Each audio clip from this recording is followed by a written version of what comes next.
अस्सलाम वालेकुम दोस्तों, कैसे हो? उम्मीद है कि सब खैरियत से होंगे। अल्लाह आप लोगों को ऐसे ही खुश रखे।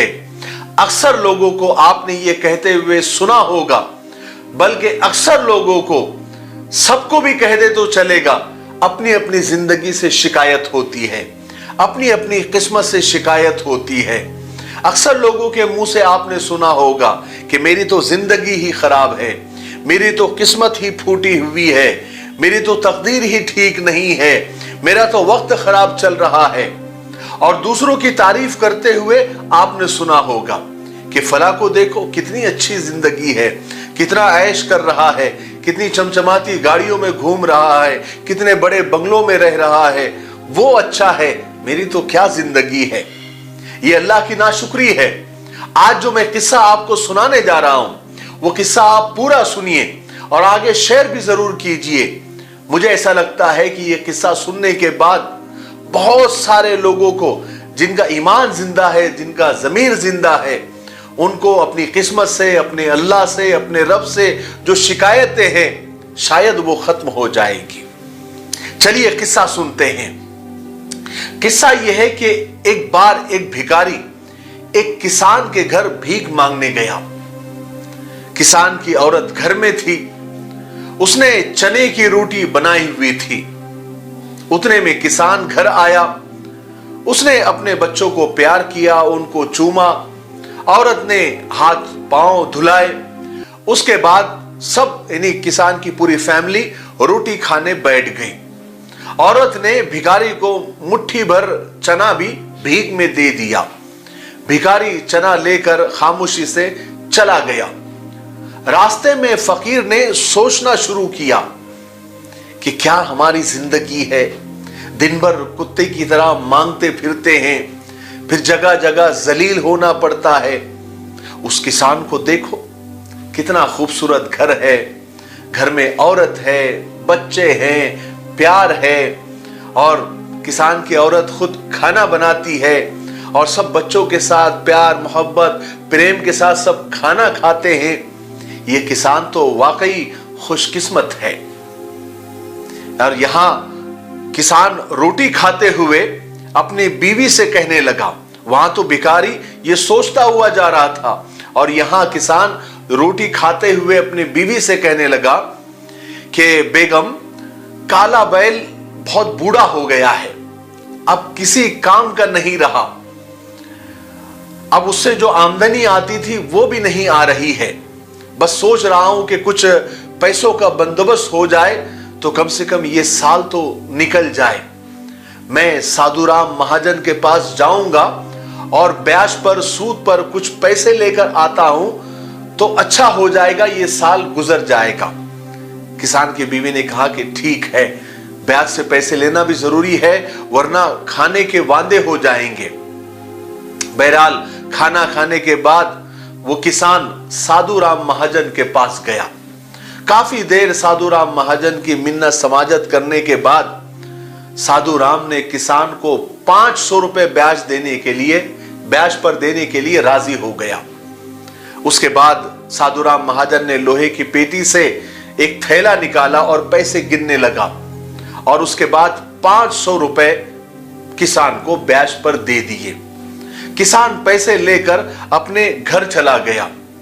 किसान रास्ते में सोचने लगा कि हम भी क्या आदमी हैं और क्या हमारी जिंदगी है, हमारी तो किस्मत ही फूटी है, घर में 5 रुपए भी नहीं है। इतनी मिन्नत समाजत करने के बाद साधुराम महाजन ने ये पैसे मुझे दिए, वो भी ब्याज से। साधुराम को देखो, कितना अमीर है, कितना दौलतमंद है, उसके पास सैकड़ों रुपए हैं, और ये किसान सोचता हुआ जा रहा है। इधर साधुराम महाजन जो था, उसकी जिंदगी ऐसी थी कि उसकी छोटी सी दुकान थी। वो बड़ी दुकान से कपड़े लाकर यहां पर बेचा करता था। दूसरे दिन साधुराम महाजन कपड़े लेने के लिए गया। वहां उसने सेठ पृथ्वी चंद की दुकान से कपड़े लिए। वो वही बैठा हुआ था कि पृथ्वीराज चंद को, जो वहां पर होलसेल का व्यापारी था, उसको कई तार आए हुए थे, यानी जैसे चेक आए हुए थे, कुछ बंबई से, कुछ कलकत्ता से। किसी तार में 5 लाख रुपए का फायदा हो गया, किसी तार में लिखा था कि 2 लाख रुपए का मुनाफा हो गया, कहीं लिखा था कि 10 लाख रुपए का मुनाफा हो गया। साधु राम महाजन ये सब देखता रहा और वो कपड़े लेकर वहां से निकल गया। रास्ते में वो सोचने लगा कि हम भी क्या आदमी हैं, क्या हमारी जिंदगी है और क्या हमारी किस्मत है। हम तो फूटी किस्मत के लोग हैं, 10-20 कपड़े के थान लाकर बेचते हैं और लोग हमें महाजन कहते हैं। पृथ्वीराज चंद कितना बड़ा आदमी है और कितना खुशकिस्मत है, एक ही दिन में उसे लाखों रुपए का मुनाफा। ये वाकई खुशी की बात है और क्या उसकी जिंदगी है और कितना खुशकिस्मत आदमी है पृथ्वीराज चंद। ये सोचता हुआ साधु राम महाजन जा रहा था और यहां पर यानी दूसरी तरफ पृथ्वीराज चंद बैठे हुए, जब वो तार पढ़ने लगा तो उसमें एक तार ऐसा था कि 12 लाख रुपए का नुकसान हो गया, 12 लाख रुपए का टोटा हो गया। अब पृथ्वीराज चंद बहुत परेशान हो गया, टेंशन में आ गया और टेंशन में बैठा हुआ ही था कि इतने में उसका नौकर आया और कहने लगा कि आज लाट साहब राय बहादुर की हवेली पर आए हुए हैं और सबको दावत है और आपको भी खुसूसी दावत है, आपको भी जाना होगा, मोटर तैयार है। अब पृथ्वीराज चंद मोटर पर चढ़कर राय बहादुर की कोठी में गया। अब कोठी में गया तो कोठी थी, वहां सोने और चांदी की कुर्सियां पड़ी हुई थी। कलेक्टर, कमिश्नर राय बहादुर जी से मुसाफा कर रहे थे, बड़े बड़े सेठ वहां खड़े थे। ऐसे में पृथ्वीराज चंद सेठ को कौन पूछेगा, वो भी बेचारा कोने में जाकर एक कुर्सी पर बैठ गया। उतने में लाट साहब आए, राय बहादुर से मुसाफा किया, चाय पिए, पार्टी हुई और सब चले गए। पृथ्वी चंद अपनी मोटर पर वापस आ रहा था और रास्ते में ये सोच रहा था कि हम भी कोई सेठ है, क्या हमारी जिंदगी है और क्या हमारी किस्मत है। जिंदगी तो राय बहादुर साहब की है, बड़े किस्मत वाले हैं। हम तो देखो 10-12 लाख के नुकसान से ही हम डर गए, परेशान हो गए, लानत है हमारी जिंदगी पर। ये सोचते हुए पृथ्वीराज चंद जा रहा था। अब यहां कोठी में राय बहादुर को एक पुराना सर दर्द था, इलाज करा करा के वो थक गए थे।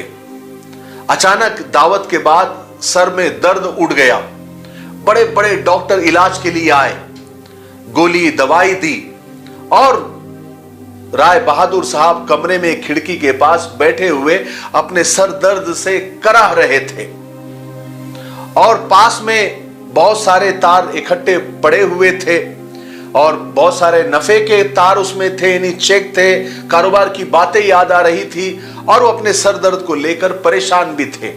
इतने में राय बहादुर साहब ने खिड़की से बाहर झांका, नीचे देखा कि एक भिखारी हाथ में लाठी लिए हुए अपनी मौज में, अपनी मस्ती में रास्ते से जा रहा है।